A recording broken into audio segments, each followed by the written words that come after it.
fun, let's teach you that little lead intro section, but for the guitar. So for Loosing the Sky with Diamonds, it has already in the background A to A over G to A over F sharp to A over F. If you haven't seen the video I did on that, watch it now. It should be coming up somewhere. It's also linked below. Point is, that's the backtrack. Let's talk about the lead. What I'm playing is I'm playing the 9th fret G, 10th fret B, 12th fret high E for my first chord.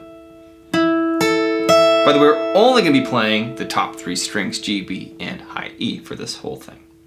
The next chord is we're going to be playing the 12th fret G, 12th fret high E, and 10th fret of the B.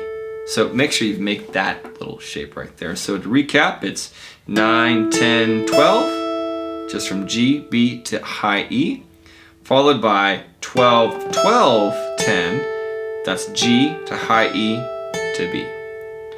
Then we simply slide our second finger to the 11th fret, and that's our third shape. That's 11, 10, 12 from the G to the high E. And finally, we have a little action happening here. You can do a pull off there. You can just pick it like I did earlier. So I'm basically playing the G string 10th fret, and then high E string 10th fret to 9th fret. So, and you can always do a pull off. And then I play this simply 10th fret of the B.